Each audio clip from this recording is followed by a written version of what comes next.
Today's agenda, आज का विषय how to think in English. English में सोचे कैसे। आपकी ये स्पोकन इंग्लिश कोर्स की 21st डे की वीडियो 2 पार्ट में डिवाइड होने वाली है। पहले पार्ट में हम करेंगे how to think in English के ऊपर डिस्कशन, और सेकंड पार्ट में मैं आपको पढ़ाऊंगी कुछ बहुत इंटरेस्टिंग 15 इंग्लिश एक्सप्रेशंस जो आप आज यूज़ करेंगे और आज से ही बोलना शुरू कर देंगे। तो टॉपिक पर आते हैं। देखिए, अगर आप कहेंगे, जिद करेंगे, तो मैं आपको ऐसी 5 शुगर कोटेड मतलब शहद में डूबी हुई ऐसी 5 टिप्स दे सकती हूँ जिनको सुनकर आपको लगेगा वाह, अब सब कुछ आसान हो गया, आज से इंग्लिश बोलनी शुरू। पर एट द एंड जब आप उन्हें प्रैक्टिस करने की कोशिश करेंगे तो nothing will work. You will be like, यार क्या करना क्या है, मतलब मैं कर क्या रहा हूँ, हो क्या रहा है मेरे साथ। तो अगर आप ऐसा नहीं चाहते हैं तो लॉजिक समझे। थिंक इन इंग्लिश मतलब क्यों सोचना है मुझे इंग्लिश में। सोचना मुझे ये है कि मुझे बोलना क्या है, क्योंकि अगर आपके माइंड को ये पता है कि क्या आइडिया कम्युनिकेट किया है और आपने अभी तक कोर्स की सारी वीडियोस अटेंड करी है, आपकी basic grammar, advance grammar improve हो गई है, तो ऐसा हो ही नहीं सकता कि आप सेंटेंस फ्रेम ना कर पाओ।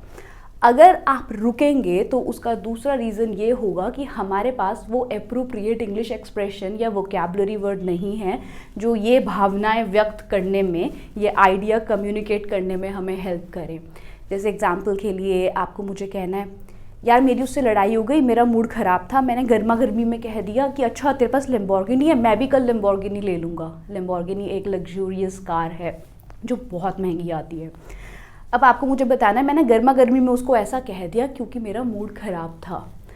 अब अगर आपको इस एक एक्सप्रेशन की इंग्लिश नहीं आती तो यकीन माने पूरी ज़िंदगी बैठकर अगर हम थिंक इन इंग्लिश और थिंक इन हिंदी और थिंक इन उर्दू वाला गेम खेलेंगे, या पंजाबी भी, ये गेम खेलते रहो, वो एक्सप्रेशन कभी माइंड में आने ही नहीं वाला है। अगर आप गलती से कुछ बोलोगे भी तो वो टूटी फूटी गलत इंग्लिश में होगा। तो इसका मतलब सिंपल ये है, there are no shortcuts to success. Success के कोई शॉर्टकट्स नहीं है। अगर आप लैम्बोर्गिनी में सफ़र करना चाहते हैं तो उसे कमाने के लिए, उसे अर्न करने के लिए बहुत सारी मेहनत करनी पड़ेगी ताकि वो गाड़ी घर आए। मतलब अगर इंग्लिश फ्लुएंटली बोलनी है, एक्सप्रेसिव होना है, इम्प्रेस करना है लोगों को, स्मार्ट साउंड करना है, तो सबसे इम्पॉर्टेंट रूल ये है कि हमें बहुत सारे इंग्लिश एक्सप्रेशन सीखने होंगे। अगर बहुत सारे नहीं तो कम से कम अपने पेट 100 ऐसे एक्सप्रेशन हमें सीखने होंगे जिन्हें हम बार बार कहीं ना कहीं यूज़ करके अपने आप को ईज़िली आर्टिकुलेट कर पाएँ, अपनी थॉट्स को ईज़िली एक्सप्रेस कर पाएँ। यही था मोटिव आज की वीडियो बनाने का। तो अभी तक हमने जो डिस्कस किया है उसमें से हमने 2 चीज़ें सीखी हैं कि थिंक इन इंग्लिश नाम का हलवा नहीं है जिसको हम खा के इंग्लिश बोल पाएँ, हमें मेहनत करनी पड़ेगी। दूसरी चीज़ कि अगर मुझे एक्सप्रेसिव होना है तो मुझे वो पर्टिकुलर इंग्लिश के वर्ड्स या एक्सप्रेशंस पता होने चाहिए जिन्हें मैं बोल के अपनी बात समझा पाऊँ। अगर वो एक्सप्रेशंस मेरे दिमाग में नहीं है, अगर वो फाइल मेरे डेटाबेस में है ही नहीं, तो आप उस फाइल को कैसे पुलअप करोगे, वो फाइल है ही नहीं दिमाग में। तो इसका मतलब मेहनत से इंग्लिश सीखते हैं। ये जर्नी थोड़ी लंबी हो सकती है पर इससे 100% रिजल्ट आएगा। और आप में से काफ़ी सारे लोगों ने बताया है कि वो सेंटेंस कंस्ट्रक्शन सीख कर आपकी इंग्लिश इंप्रूव हो रही है।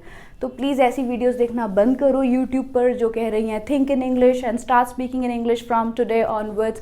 That's not going to happen. You will rather end up wasting your time. समय ही वेस्ट होगा। तो खैर, आज की वीडियो में थोड़ा सा मैंने इंटरेस्ट इसलिए डाला है क्योंकि मुझे लगा कि शायद आपके कानों से खून निकलने लगा होगा वो ग्रामर के लेसन सुनकर। तो आज कुछ सीखते हैं इंटरेस्टिंग इंग्लिश एक्सप्रेशंस जिसकी हेल्प से आप थोड़ा और स्मार्ट साउंड होंगे इंग्लिश बोलते हुए। चलिए शुरू करते हैं। अगर आप इस चैनल पर ये पहली वीडियो देख रहे हैं तो मेरा नाम विद्युषी है और ये कोर्स आपको प्रेजेंट किया है ओशन इंग्लिश एकेडमी ने। अगर आप हमारे पेड कोर्सेज ज्वाइन कर अपनी वोकैबुलरी इंप्रूव करना चाहते हैं या ग्रामर सीखना चाहते हैं तो आप हमें इस नंबर पर कॉल कर सकते हैं। और अगर आप फ्री में इंग्लिश सीखना चाहते हैं तो बस चैनल को सब्सक्राइब करने का, वीडियोस को लाइक करके बहुत सारा प्यार देने का और बहुत सारी मेहनत करने का मेरे साथ। अब आते हैं पहले एक्सप्रेशन पर। आई didn't mean it, I just said that in the heat of the moment. तो मैं अभी थोड़ा इतरा कर बोल रही थी, जैसे आपको भी बोलने की थोड़ी थोड़ी कोशिश करनी है। रीड कैसे करते हो आप? I did not mean it, ऐसे नहीं रीड करना, थोड़ा अच्छे तरह से रीड करो। आई didn't mean it, I didn't mean it, मतलब मेरा ये कहने का मतलब नहीं था। तो मैं आपको एक छोटी सी टिप देना चाहती हूँ, अगर आप अपनी फ्लुएंसी इंप्रूव करना चाहते हैं या बोलने का तरीका थोड़ा बेहतर करना चाहते हैं, तो हर शब्द को बस 90% बोलें, 10% छोड़ दें, ड्रॉप कर दो साउंड को। जैसे I did not mean it, I didn't mean it. मैंने बस ऐसा गर्मा गर्मी में कह दिया, I just said that in the heat of the moment. Expression क्या है? In the heat of the moment. याद करते हैं फटाफट से। हीट ऑफ द मोमेंट मतलब माहौल गर्म था, हीटेड था। हीटेड डिस्कशन भी होता है, ऐसा डिस्कशन जो थोड़ा सा गर्म हो जाता है, जिसमें हम लड़ाई करने लगते हैं। तो मेरा ऐसा कहने का मतलब नहीं था। I just said that in the heat of the moment. क्या आप कोई सेंटेंस बना सकते हैं इस एक्सप्रेशन को यूज़ करके कि मुझे पता है वो इंसान बुरा नहीं है, पर उसने गर्मा गर्मी में मुझे डांट दिया या मुझे नीचा दिखाने की कोशिश करी। प्लीज़ कोशिश करें, जब तक दिमाग के घोड़े नहीं दौड़ाओगे तब तक think in English will not work. English सोचने के लिए दिमाग में सिर्फ हमें एक टेक्निक यूज़ करनी है कि एक एक्सप्रेशन पढ़ो और उसको 10 जगह यूज़ करने की कोशिश करो। डोंट फॉल फॉर इट, इसका मतलब इस झांसा में मत पड़ो, ये सब झूठा है। Don't fall for it. जैसे मैंने कहा, पता है अमेज़ॉन पर ये प्रोडक्ट 90% डिस्काउंट पर मिल रहा है, ऑर्डर कर लेते हैं, कितना अच्छा है ना, सिर्फ 400 रुपये का पड़ेगा, 4000 का प्रोडक्ट। आपने कहा don't fall for it, it's just a scam. वो प्रोडक्ट की वर्थ इतनी होगी नहीं, वो प्रोडक्ट की क्वालिटी इतनी अच्छी होगी नहीं, वर्थलेस है, मतलब बेकार है इस प्रोडक्ट को खरीदना। इट इज़ वर्थलेस, बेकार है। तो इस झांसे में मत आओ, डोंट फॉल फॉर इट। या मैंने कहा उन्होंने मेरे को जॉब के लिए बुलाया है और वो कह रहे हैं कि मेरे को इतना पैसा देंगे और मेरे को ये टारगेट्स अचीव करने होंगे, उसके बाद मेरी सैलरी इतनी हो जाएगी। आपने कहा डोंट फॉल फॉर इट। अच्छे से इन्वेस्टिगेट करो कि जॉब डिस्क्रिप्शन में आपकी जॉब रिस्पॉन्सिबिलिटीज़ क्या क्या होने वाली हैं। Next expression, I have mixed opinions. एक कॉमन एरर स्पॉट करते हैं यहाँ पर, जो आप लोग अक्सर करते हैं। देखो मिक्स्ड मतलब बहुत सारी, तो ओपिनियन नहीं होगा, ओपिनियंस होगा। I have mixed opinions, I have mixed emotions, I have mixed feelings about it. कब यूज़ करते हैं हम ये एक्सप्रेशन? जैसे मान लेते हैं कि आपका आखिरी दिन है आपकी जॉब पर, अब आप खुश भी हैं कि आपको नई नौकरी मिलने वाली है और आप थोड़ा अंदर से दुखी भी हैं कि मैं पुरानी कंपनी को छोड़कर जा रहा हूँ। तो आपके इमोशंस कैसे होंगे? I have mixed emotions about it. या कोई इंसान आपको अच्छा भी लगता है पर वो बहुत बुरा भी है, पर उसकी अच्छाइयाँ भी हैं कुछ, तो आप कहोगे I have mixed feelings about him. I know he's not a bad guy, but I have mixed emotions और I have mixed feelings about it. जल्दी से आते हैं नेक्स्ट एक्सप्रेशन पर। Don't worry, I have got your back. मेरे पास तुम्हारी पीठ है। हिंदी और इंग्लिश अलग भाषाएं हैं, आप प्लीज़ कभी भी ट्रांसलेशन पर ना रिलाई करें, वरना मैं इंग्लिश ऐसे पढ़ाऊँगी। फैन इज़ वॉकिंग, पंखा चल रहा है। अरे पंखा चल नहीं रहा है, फैन इज़ ऑन, पंखा चल रहा है। इसीलिए कभी भी हिंदी से इंग्लिश में वर्ड टू वर्ड ट्रांसलेट नहीं करना। आपको इंग्लिश के एक्सप्रेशन, सेंटेंसेस ज़्यादा से ज़्यादा पढ़ के अपने माइंड में फीड करने हैं ताकि आपको सही एक्सप्रेशन पता हो। इसीलिए यहाँ पर आते हैं इस सेंटेंस पर, I have got your back, मतलब मेरा सपोर्ट हमेशा तुम्हारे साथ है, मैं हमेशा तुम्हारे साथ खड़ा हूँ। अगर आप इंस्टाग्राम यूज़ करते हैं तो मेरे को इन अकाउंट्स पर फॉलो करें, पर अगर आप कैप्शन पढ़ते हैं रील्स के या कुछ लोग अपने पोस्ट डालते हैं, उसमें लिखा होता है कि मेरा सपोर्ट तुम्हारे पास है। I have got your back, I have got your back, मतलब मैंने तुम्हें पीछे से सपोर्ट किया हुआ है, तुम चिंता मत करो। डोंट वरी को आप डोंट बी वरिड भी कह सकते हैं। डोंट बी वरिड मतलब परेशान मत हो। Last expression, I am a night person. अब देखो कई बार अगर हमारे पास अप्रोप्रिएट इंग्लिश एक्सप्रेशंस नहीं होते तो हम अपने माइंड को बहुत स्ट्रगल करते हैं कि ट्रांसलेट करो कि जैसे मैं रात में काम करता हूँ, मैं रात में ही प्रोडक्टिव फील करता हूँ, तो आप कहोगे कैसे ट्रांसलेट करूँ, आई वर्क एट नाइट, या कैसे बनाना है।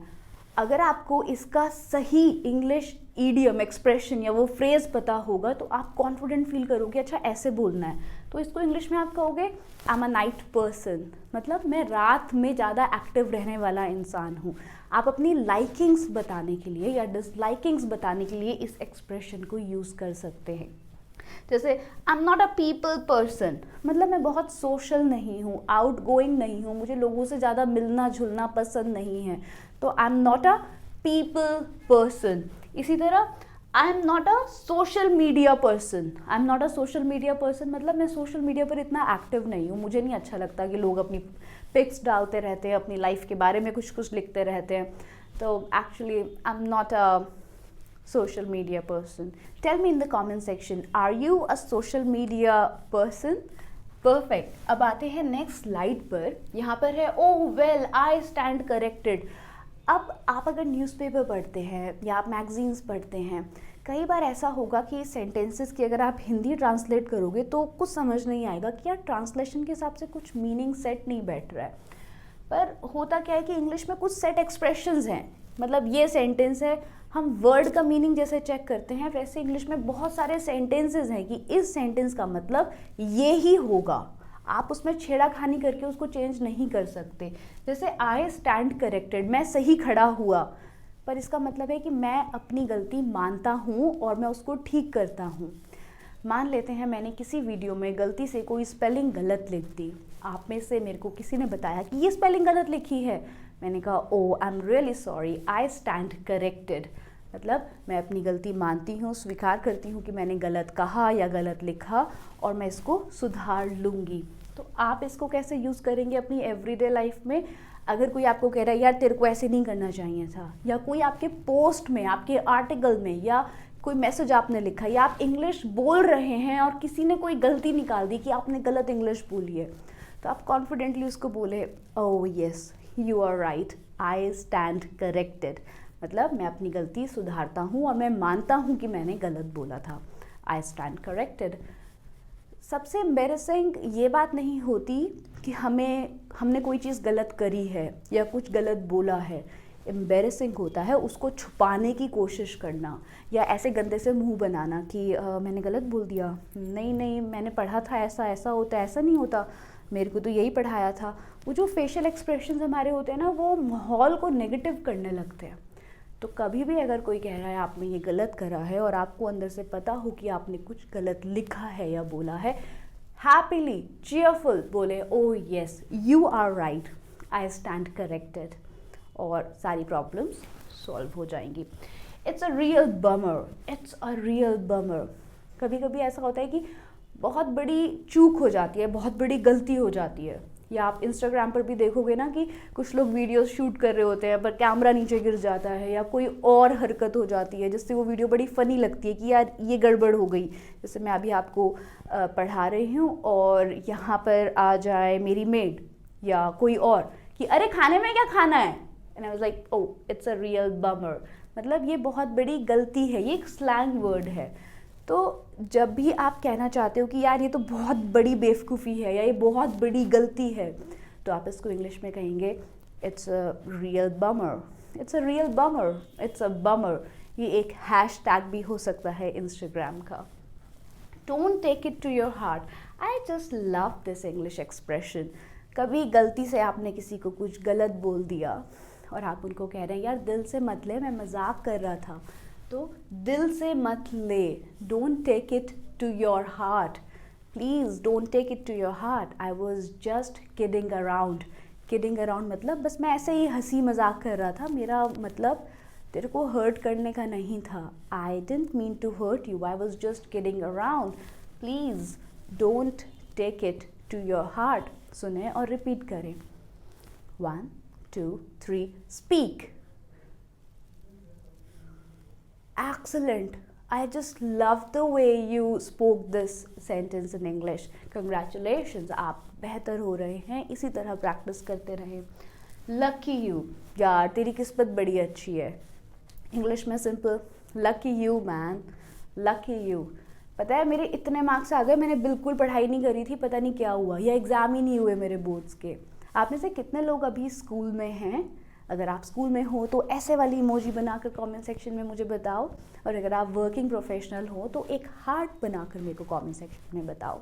इसी तरह अगर आप कहना चाहते हो कि यार बस किस्मत से हो गया, तो इसको इंग्लिश में कहें it was just a stroke of luck. It was, वो था, क्या था, बस किस्मत से हो गया, stroke of luck. It was just a stroke of luck. Next sentence, is it for real? Real मतलब असली। आपने एक कैट देखी, पर्शियन कैट, वो बहुत सुंदर है, जो बिल्कुल टेडी बेयर जैसी लग रही है, सॉफ्ट टॉय जैसी लग रही है। तो आपने कहा ये असली है क्या? Is it for real? क्या ये असली है? Is it for real? या मैंने कहा कि पता है मैं इंग्लिश पढ़ाना बंद कर रही हूँ, मैं ये चैनल ही डिलीट कर रही हूँ। आपको पता चला तो आपने कमेंट में लिखा I have heard this and this. Is it for real? क्या ये सच में ऐसा ही हो रहा है? सच में? Is it for real? क्या सच में तुम इंडिया छोड़कर लंदन जा रहे हो? Is it for real? Perfect. Next sentence, sorry I didn't catch you. I didn't catch you, मैंने तुम्हें नहीं पकड़ा और तुम नीचे गिर गए। तो इसीलिए हमें एक्सप्रेशंस पढ़ना ज़रूरी है, क्योंकि हिंदी और इंग्लिश अलग भाषाएं हैं। यहाँ पर आई डिडंट कैच यू का मतलब है कि सॉरी मुझे तुम्हारी बात समझ नहीं आई कि तुमने क्या कहा। हो सकता है मैंने बहुत धीरे बोला, या हो सकता है कि मैंने बहुत एडवांस्ड इंग्लिश यूज़ करके कोई बात कही और आपको नहीं समझ आई। तो एम्बेरस्ड होने की कोई ज़रूरत नहीं है, सिंपल कहें sorry I didn't catch you. I didn't catch you मतलब मुझे समझ नहीं आया कि आपने क्या कहा। I am sorry I didn't catch you. Listen and repeat, sorry I didn't catch you. आप बोल नहीं रहे हैं, please listen and repeat, sorry I didn't catch you. What did you से? या आप कहें प्लीज़ कम अगेन, मतलब फिर से कहें, I didn't catch you. Could you please come again? क्या आप फिर से कहेंगे आपने क्या कहा? डिड नॉट क्यों आया है, ये हम पुरानी वीडियोस में पढ़ चुके हैं। और फटाफट से एक क्विक मेमोरी कि जब डू की सेकंड फॉर्म डिड हो जाती है तो कैच आपका कैच ही रहेगा, ये कॉट नहीं होगा जो कैच की सेकंड फॉर्म है। आप इसे सिंपल कहें sorry I didn't catch you, what did you से, और व्हाट डिड यू मीन। कई बार हमने सुना तो बिल्कुल सही है, पर हमें लग रहा है इस बंदे ने ऐसी बात क्यों कही होगी, तब भी आप कह सकते हैं I didn't catch you, what do you mean, क्या मतलब है आपका। नेक्स्ट स्लाइड, फिंगर्स क्रॉस्ड, इसको बोलते हैं फिंगर्स क्रॉस्ड। तो मैंने कहा कि काश ऐसा हो जाए, मैंने बहुत मेहनत करी है इस प्रोजेक्ट पर, आई विश ये प्रोजेक्ट एक बहुत बड़ी सक्सेस हो। तो आप कह सकते हैं फिंगर्स क्रॉस्ड। कल मेरा रिजल्ट आने वाला है, फिंगर्स क्रॉस्ड। कल मेरा इंटरव्यू है और मुझे पूरी उम्मीद है कि मैं सेलेक्ट हो जाऊंगा, या मेरा इंटरव्यू हो गया है, कल उसका रिजल्ट अनाउंस होगा, या कल मुझे पता चलेगा कि मुझे जॉब मिली है या नहीं। Fingers crossed. Next expression, I get it done in no time. Expression क्या है? In no time. In no time मतलब बिल्कुल ना के बराबर समय में। जैसे मेरे बॉस ने मेरे को कोई काम कहा तो मैं उन्हें कहूँगी सर डोंट वरी, मैं अभी ये काम करा देती हूँ। I will get it done, सुने और रिपीट करें, I will get it done in no time. Don't worry, I will get it done in no time. अब आप इसकी ट्रांसलेशन करें, मैं बिल्कुल अभी आ जाऊँगा वहाँ पर, आप चिंता मत करो, मैं बस बिल्कुल अभी पहुँच रहा हूँ, मैं बिल्कुल अभी वहाँ पहुँच रहा हूँ। तो पहले आप सिंपल फ्यूचर टेंस को यूज़ करके पहला क्लॉज बनाएं और फिर उसको एंड करें इस एक्सप्रेशन से। आप कोशिश करें। टेक योर टाइम मतलब अपना समय लो। कई बार ऐसा होता है कि आप देखते हो कि दूसरा बंदा कोशिश कर रहा है पर टाइम लग रहा है किसी काम में। जैसे मैंने कहा कि मेरे को ये ईमेल सेंड कर दीजिएगा, पर आप नहीं कर पा रहे हो क्योंकि ईमेल के लिए बहुत ज़्यादा रिसर्च करनी है, आपको पूरा डेटा बनाना है कि अच्छा ये एनालिटिक्स है और ये हुआ है, ऐसे ऐसे ग्राफ गया है। तो आपने मुझे बोला sorry I couldn't do it today, I need more time. तो मैं आपको कह सकती हूँ it's all right, take your time. या कभी फ़ोन पर बात करते हुए भी जब आपको लग रहा है कि दूसरे बंदे को बहुत समय लग रहा है और वो इसके लिए थोड़ा सॉरी फील कर रहा है, मे बी आपने उससे कोई डिटेल्स मांगी हैं, तो आप उन्हें कह सकते हो it's all right, take your time. या मैंने आपको जॉब के लिए ऑफ़र किया और आपने कहा I need some time to think over it, मेरे को इस बारे में सोचने के लिए थोड़ा समय चाहिए, तो मैं आपको रिप्लाई में कह सकती हूँ that's okay, take your time, आप अपना आराम से पूरा समय लें। Next expression, that's a rip off. इसका मतलब है कि ये बहुत ही ज़्यादा महंगा है।